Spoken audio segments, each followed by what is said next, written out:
Estamos começando o Contraponto Cultura. No programa de hoje o convidado é o Hudson Freitas, que é advogado, professor do Centro Universitário Newton Paiva, mas ele não veio falar sobre direito. Veio falar com a gente sobre Jornada nas Estrelas, que é o assunto desse Contraponto Cultura. Hudson, obrigada por ter aceito o nosso convite. Nada, às ordens. Apesar de você ter dito que não é um especialista em Star Trek, eu truco, porque eu te conheço que há uns 5, 6 anos e o assunto sempre é Star Trek, 6, né? 6 anos. Não, 6, eu digo 6, você falou truco, 6, 9, Ah, sim, 12. porque eles são chamados os trekkers de Belo Horizonte. Os trekkers, é. E, bom, acho que para começar, muita gente não conhece Jornada nas Estrelas, que é um seriado que deixou de passar na TV já há algum tempo, né? As pessoas...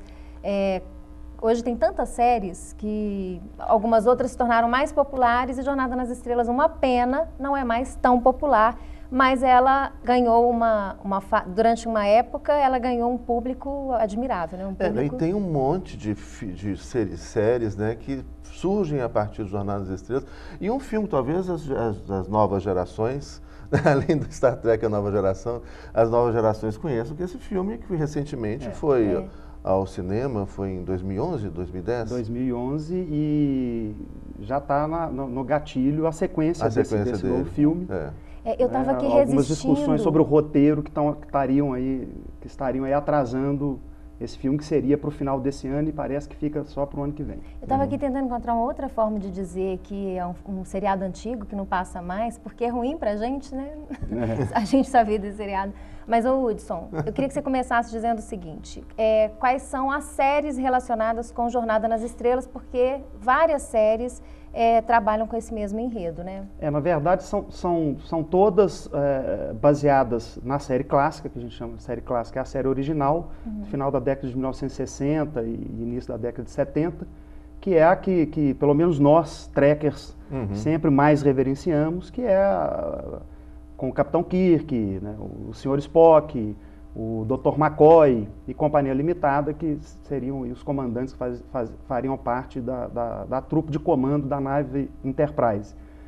O criador, né, idealizador de toda essa série é o Gene Roddenberry, já falecido, e todas as séries que vão orbitar ao redor dessa série clássica são, na verdade, ou com coparticipação do próprio, produção do próprio Gene Roddenberry, ou com participação da empresa ou fundação dele pós a sua morte, né, familiares, a filha dele ainda parece que toca esse barco, e são todas baseadas nesse contexto que ele cria com esse formato original da série clássica. Na verdade, ele participa diretamente não só da série clássica, mas na sua primeira sequência, ele ainda vivo, ele continua sendo produtor executivo e participa intensamente da formação, inclusive, dos novos personagens principais da ponte, que é a nova geração, que é já com o capitão Jean-Luc Picard, né, e uma outra trupe um pouco diferente, um formato um pouco diferente na linha de comando, algo que seria alguns anos depois, né, no século seguinte, aí depois do Capitão Kirk. Mas seguindo mais ou menos a mesma linha ainda. É a mais nova de todas? A série Enterprise, ela foi mais recente. Ela teve, se não me falha a memória, acho que 6 temporadas, ou 5 temporadas, alguma coisa assim. E ela, na verdade, foi uma espécie de prévia, né? A ideia da série Enterprise seria 150 anos antes da série clássica, da primeira nave. Ela conta a história de como começou Jornada nas Estrelas. Da primeira na verdade, nave... É interessante que a ponte que foi feita foi no primeiro ou no segundo, eu acho que no primeiro longa-metragem já com a nova geração, o longa-metragem, o filme longa-metragem, no cinema, né? No cinema, em que, na verdade, é no segundo longa-metragem, eu acho que é. Bom, como eu disse, eu não sou expert, né? Mas, enfim, é onde há um encontro com o cubo dos Borgs, que é uma raça inimiga, né, considerada inimiga da Federação dos Planetas, que a Terra seria aí um dos planetas participantes principais. E essa raça Borg é uma raça simbiótica, né, ou melhor, híbrida, ela é meio orgânica e meio máquina, né, e funciona como uma grande colmeia, com uma rainha Aí eu queria explorar isso. Eu acho que, primeiro, antes da gente explorar os Borgs, porque tem alguns episódios da série clássica que explora também essa coisa de uma sociedade coletivista, onde o indivíduo ele é eliminado, desaparece.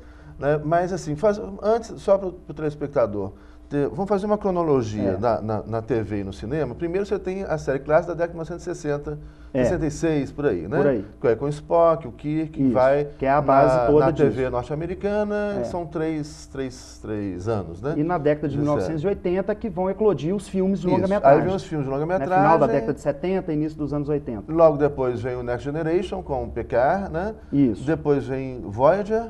Depois você tem o Deep Space Nine. E concomitante com o Voyager, concomitante com o Deep Space Nine, você tem o Voyager. A Voyager, que aí já é uma capitã E ainda de a uma nova nave geração que ainda rodando. Isso, a nova geração, a Enterprise mais poderosa de todas, né? Tem a Deep Space Nine, que é uma base estelar, fixa, né? Perto de um buraco negro. Wormhole. Na verdade, não é um buraco negro. Não é um buraco negro, não. É uma... tipo um buraco túnel de minhoca que os físicos quânticos aí chamam. Seria um túnel espacial, que faria uma espécie de mega dobra entre dois pontos, né? Ela dobraria o universo aproximando os dois pontos, que é mais ou menos o mesmo princípio do motor de dobra, né? Que as naves estelares lá utilizariam. Você aproximaria os dois pontos, então você está numa galáxia, que é onde está fixa a Deep Space Nine, essa base, e você entra nesse wormhole e vai sair numa outra galáxia ainda desconhecida pela Federação dos Planetas. Aí depois tem o Voyager. Depois tem o Voyager. Depois vem a Enterprise, finalmente. O Voyager eu não assisti. E depois você tem a Enterprise, que é essa série que resgata essa ideia do início, de como tudo começou, com a primeira nave Enterprise, com o primeiro motor de dobra. Mas vamos explorar um pouquinho essa coisa assim do contexto do filme, o que está por trás do filme.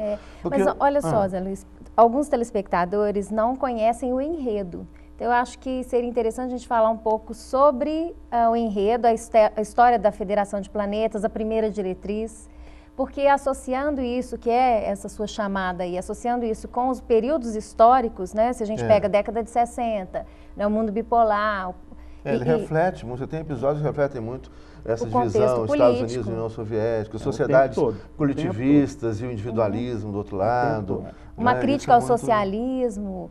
Né, que às vezes até alguns humanoides se parecem mais com os russos e fazem alguma referência. Por outro lado, tem algo sensacional, interessante, né? Não a crítica ao socialismo de jeito nenhum, isso aí não é interessante, mas eu diria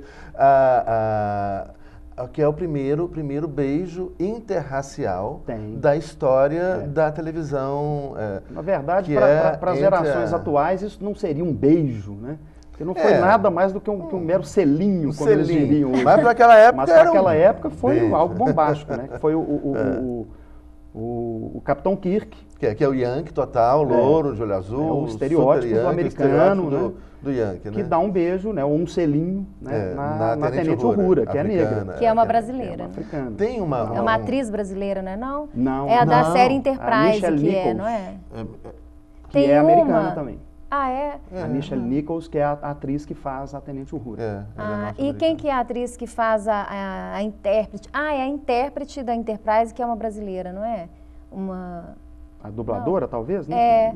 Aí eu não sei. Eu achei que tivesse alguma... mas isso da série Enterprise agora, né? Da Enterprise. Não, dessa época não era. Não tinha. Dessa época não. Mas tinha um personagem que era russo, tinha um que era japonês, escocês. O próprio Gene Roddenberry, ele deixou isso, né, para a posteridade em várias entrevistas, e ele deixa muito claro que isso foi intencional. E dois pontos que eu acho muito legais dessa história da formação desse enredo, que é exatamente explorar o que hoje para a gente fala tanto disso, né, do pluralismo, do respeito, da multirracialidade. E qual que é o enredo, interessante. Que é exatamente explorar isso, a questão do respeito, da reciprocidade, do pluralismo, né, da convivência pacífica e harmônica entre as diferenças culturais, né?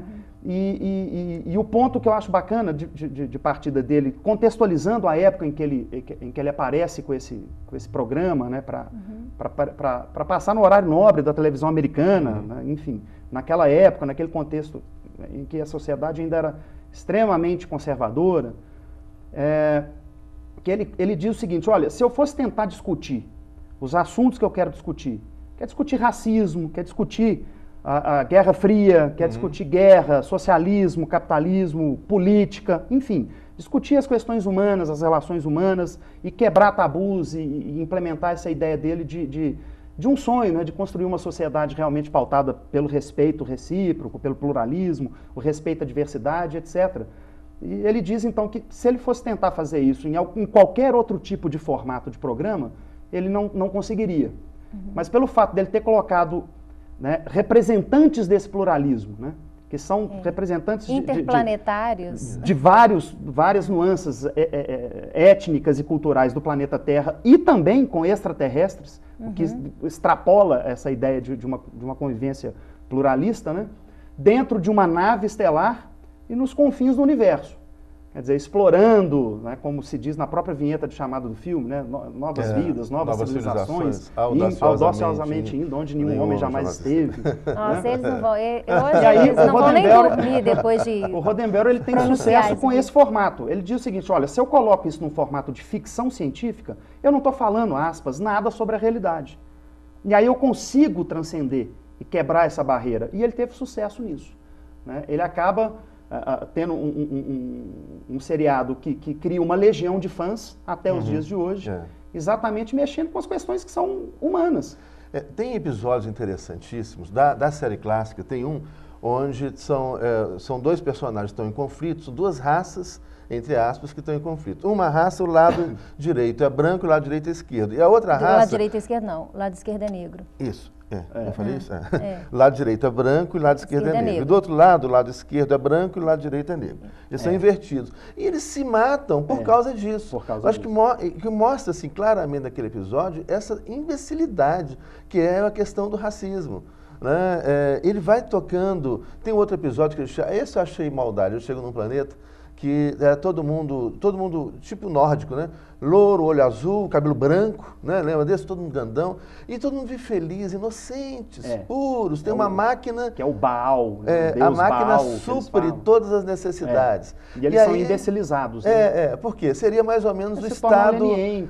É o estado de bem-estar, né? Tá lá, não, eles não têm problema de saúde, não tem problema de alimento. Não precisa fazer nada, tá tudo ali. Esquecem-se até de pensar por si próprios. E aí o Kirk vai e explode a máquina. Explode a máquina.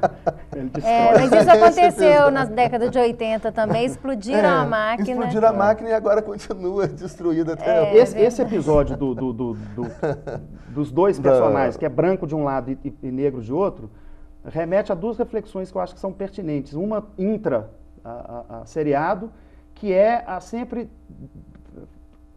assim, conhecida por todo e qualquer tracker, a falta de dinheiro para a produção do seriado. Sim. Né? Então você percebe claramente, mesmo com as filmagens originais, porque saiu agora um box com remasterizado, né, onde a imagem foi passada por um tratamento digital que ficou muito mais interessante. Olha, você não Mas de qualquer forma você vê que eles usam luva, que é para não pintar a mão também, para economizar tinta. É pintada, a roupa é um macacão que vai do pescoço até os pés e pinta-se só o rosto. Né? E você vê a tinta, parece graxa de sapato, né? Você vê a tinta brilhando.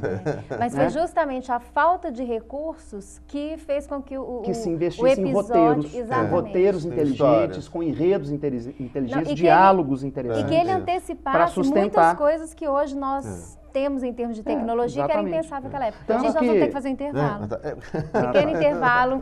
Eu vou segurar esses dois aqui. No pequeno intervalo a gente volta com o Contraponto Cultura falando de Star Trek.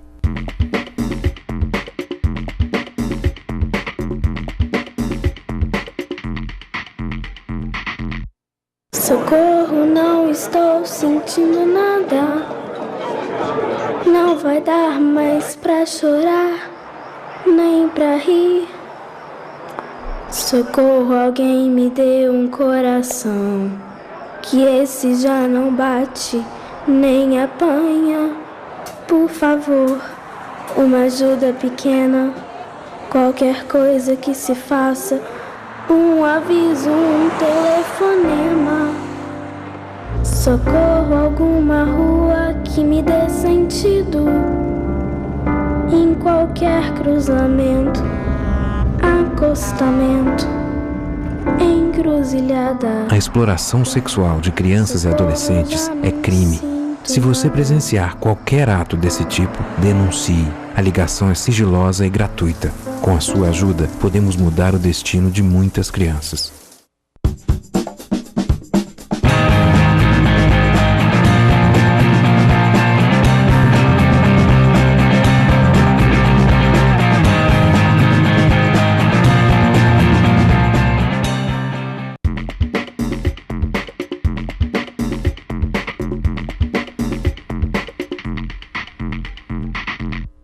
Estamos de volta com o Contraponto Cultura no programa desta semana. O convidado é Hudson Freitas, que é advogado, professor de Direito do Centro Universitário Newton Paiva, está aqui com a gente conversando sobre Jornada nas Estrelas, que é a série Star Trek, e que inclusive essa roupa de ciências também da Enterprise. É de um dos personagens. Nós encerramos o último bloco comentando de um episódio em particular. Mas antes de voltar a esse episódio, Hudson, eu queria que você explicasse pra gente essa roupa sua aí. É assim mesmo? Você costuma se vestir assim? Não, é claro que não. Senão talvez já estivesse no hospício. Né? A nossa sociedade não está acostumada com esse tipo de coisa. Né? Pois é, mas a gente tem que aceitar o pluralismo, né? Isso a gente está falando de pluralismo. Mas conta pra gente, essa roupa é de qual personagem? Esse aqui é uma réplica do uniforme, ou pelo menos da parte de cima, né, da camisa do uniforme do primeiro oficial da nave estelar Enterprise, que é o Sr. Spock, que é o Vulcano, o alienígena da série clássica, né, que comanda a nave ao lado do Capitão Kirk. Ele é o segundo em comando na nave. E que tem uma característica muito interessante, que é o fato de controlar as suas emoções. Né? O Spock ele é um personagem muito interessante porque ele é mestiço. A mãe dele é terráquea e o pai é vulcano. Né? E a história do Vulcano, resumidamente, é que nos primórdios da existência lá dos vulcanos, do surgimento da civilização vulcana, que é aquele personagem da orelhinha pontuda, né? Que faz assim. Que tem um cumprimento, né? Vida longa e próspera. Né? Eles eram uma raça muito parecida com a raça humana e muito emotiva. Né? E até muito bélica. Então eles chegaram ao ponto de ter uma guerra entre eles, de quase dizimar a própria existência da civilização vulcana. E esse ponto, esse apocalipse anunciado, vamos dizer assim, né, já para chamar para a nossa realidade, talvez, né, faz com que eles busquem uma nova forma de vida. Então, eles buscam a forma da lógica. Então, eles buscam, ao longo de toda a sua existência, uma forma de construção de uma cultura meditativa, né, uma cultura que se baseia pelo desenvolvimento mental e espiritual com base em uma questão da lógica e acostumando-se a domesticar, né, e a superar os impulsos emocionais, né, da violência, do ódio, ou do próprio amor.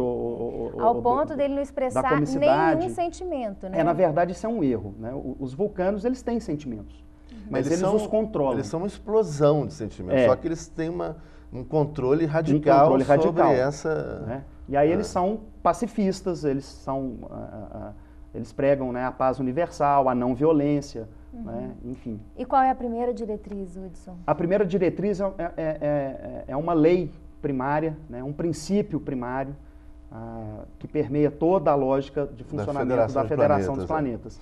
E que vai surgindo paulatinamente ao longo dos episódios da série clássica. Isso não é algo que já tenha nascido pronto, né? Assim como o cumprimento do Spock, ou vários trejeitos, ou os personagens também vão evoluindo, né? E várias questões vão surgindo naturalmente. Uma delas é a primeira diretriz. E a primeira diretriz, ela é uma ordem geral, é o primeiro grande comando de todo o funcionamento da Federação dos Planetas e desses exploradores das naves intergalácticas que estão espalhados pelo universo, né? Buscando conhecer novas raças, novas civilizações, novas culturas, etc., que é o princípio da não interferência.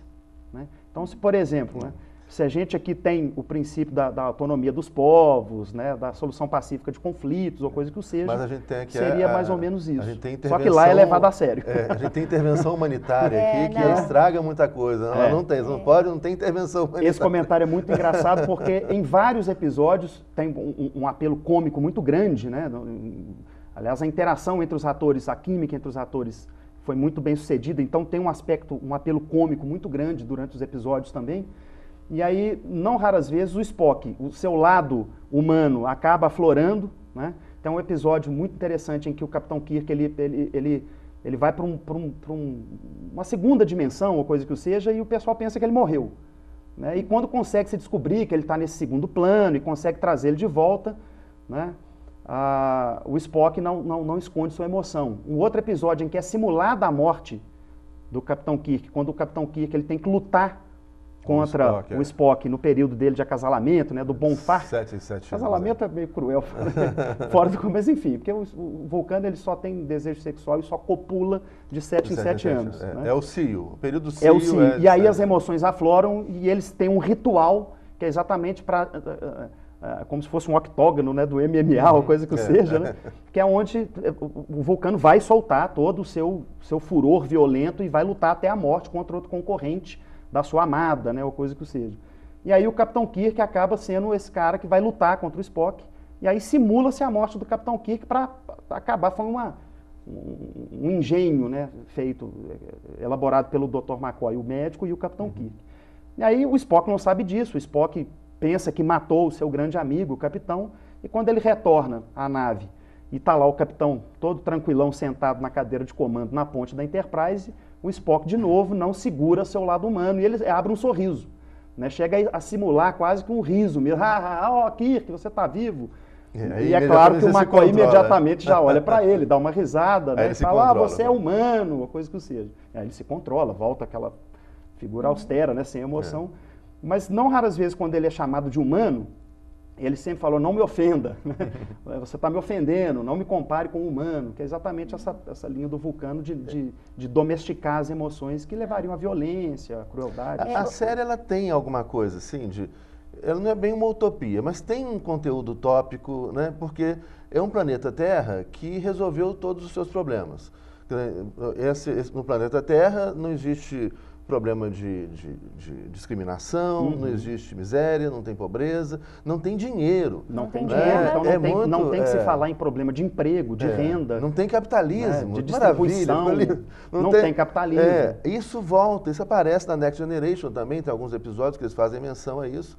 Mas, de certa forma, se há uma utopia no planeta Terra, os desafios se colocam dentro de uma outra dimensão maior.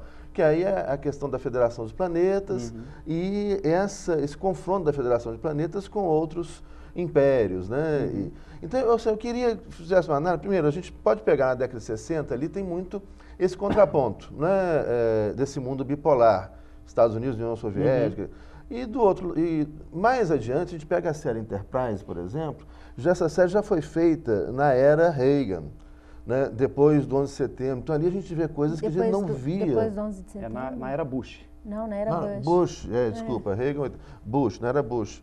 Que aí você já vê coisas que eram inimagináveis na série clássica ou na Next, que eram episódios muito mais elaborados, com indagações filosóficas muito interessantes. Principalmente da terceira temporada para eles frente. Viraram bélicos e o capitão tortura. Com tortura, é o que eu ia falar. Ele legitima a tortura. Que é uma parte dessa série, da Enterprise, que eu particularmente não gosto. Porque é exatamente ela, nesse momento, onde se colocam dois grandes eixos, né, ainda não surgida a Federação dos Planetas, mas já incipiente, e encabeçada, claro, pelo planeta Terra, né, o que seria um erro, porque o planeta Terra foi um dos últimos a entrarem nessa comunidade galáctica que não se chamava Federação dos Planetas. Né, quem descobriu, entre aspas, o planeta Terra? Descobriu não, já sabia da nossa existência, mas nos trouxe para o contexto, foram os vulcanos, né, quando aqui, e aí essa série mostra isso, e esse segundo longa-metragem da nova geração, que é quando se desenvolve o motor de dobra. Né, que seria se não me engano, o pai do Capitão Archer, que seria o capitão da primeira Enterprise dessa série. Né, mas adota-se um formato muito bélico, né, de guerras, mesmo cenas de guerra, até o planeta Terra com prisioneiros de guerra. O planeta Terra é atacado covardemente, tá aí 11 de setembro, claro. E aí ele reage, e nessa reação há um episódio que legitima, inclusive, a tortura. O próprio capitão é colocado, né? como se fosse o presidente avalizando isso, né? Ele encabeçando esse grande líder da humanidade, né? o Capitão Archer, e legitima um dos alienígenas que é capturado, né, em guerra, então prisioneiro de guerra, E ele permite, incita e pratica a tortura. E sempre por detrás daquele discurso, porque é para um bem maior, para salvar milhões ou coisa que seja. Então, particularmente, essa parte do episódio que é compatível do seriado com a ideia do é uma direito parte que eu não gosto muito, porque vai de encontro exatamente com toda a filosofia ou utopia belíssima proposta isso, pelo Gianni Roddenberry, que é o pacifismo. E que passa muito essa transição também na esfera internacional. Ele faz numa esfera interplanetária, né? Mas ele leva a essa discussão. Primeiro, a ideia da soberania e da igualdade entre os estados, que é representado pela autonomia dos povos e a impossibilidade de um povo que já tem contato com outros planetas levarem essa tecnologia, mas eles têm que esperar aquele planeta desenvolver esse tipo de tecnologia para poder... ter o seu curso histórico normal. Isso, não pode haver intervenção. E aí depois vem uma outra fase, que é a do direito de ingerência, como a gente passou a praticar, né, internacionalmente, a partir da ideia de que certos males devem ser impedidos, e para isso acaba causando um mal muito maior. Né? Essa ideia de que os fins justificam os meios, ou coisa que seja, né, que seria um retorno muito tem um reflexo ruim disso em na termos série. de evolução histórica. Eu acho que a gente tem mostra aí talvez um período que vai da década de 60, né, até os tempos atuais, né, onde aos poucos a série vai refletindo, ela perde conteúdo e ganha em técnica. Esse último, o Enterprise, né, que é a última série, ela é impecável do ponto de vista técnico, de efeitos especiais, etc. Ao contrário do primeiro. O primeiro é um teatro. Nossa, e na década de 60, quando ele já tinha lá o que virou o celular depois. A coisa de comunicador. O comunicador. Teve até um celular que era parecido com esse, aquele que abria assim. StarTAC chamava? O comunicador, o fax, né, porque as mensagens trocadas pela... É impressionante como, assim, ele representa uma antecipação do que a tecnologia... O holodeck, que é como é que chama esse negócio? Simulador, né? Mas tem hologramas. 3D. Eles vão fazer um show agora com o Michael Jackson com holograma do Márcio Viz. Vai colocar o Michael Jackson com o holograma dele com os músicos de verdade do lado. Isso tudo lá, já estava presente na série Jornada nas Estrelas.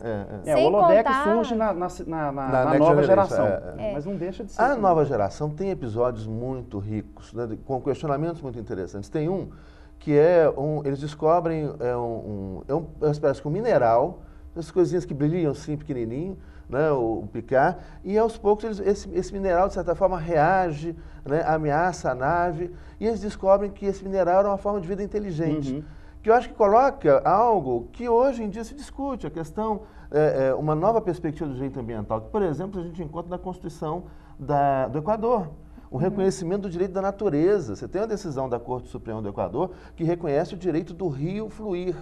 Né? São questionamentos que essa série... Daí a enorme riqueza, né, que a gente pega na série clássica, acho que principalmente a série clássica e a Next Generation. As questões de bioética. As questões se colocam no campo questões morais, até mesmo religiosas, éticas, jurídicas. Eu acho que todas as nuances da vida humana, elas podem e devem, eu como trekker, né, devem sim ser discutidas a partir do Star Trek. Você consegue enxergar isso e você tem desdobramentos quase que tendentes ao infinito, né? Você verificando. Questões filosóficas são sempre discutidas. Mas só um ponto final desse último comentário. É muito interessante verificar isso mesmo, né? Quer dizer, é exatamente a partir do Deep Space Nine e um ou outro episódio do Voyager, mas a coisa se radicaliza com a série Enterprise. Porque até então, e o Gianni Roddenberry é que atua direta e ativamente na série clássica e no Next Generation, né, na nova geração, que é sempre uma postura de buscar o melhor possível, respeitar-se a primeira diretriz e respeitar, acima de tudo, as formas de vida. Mesmo que não consideradas, aspas, inteligentes ou tão evoluídas quanto uma ou outra. Esse episódio que você lembra desse mineral, que depois se descobre que é inteligente, né, e que estaria colocando em risco a vida de todos os tripulantes da nave, e o capitão Picard, ele tem o cuidado de, ao descobrir que é vida, né, que é um ser vivo, de ter todo o cuidado de tentar descobrir como comunicar-se com ele, ou como tentar, de alguma forma, afastar o perigo à nave sem eliminar essa forma de vida, né? O que a gente não vê nesse último episódio. Gente, vou pedir desculpa para os trekkers, mas o programa já chegou ao fim. E na próxima semana a gente volta aqui com mais alguma discussão no Contraponto Cultura. E vamos encerrar hoje com Vida Longa e Próspera, Vida nosso longa e telespectador. Vida longa e próspera. Vida longa e próspera.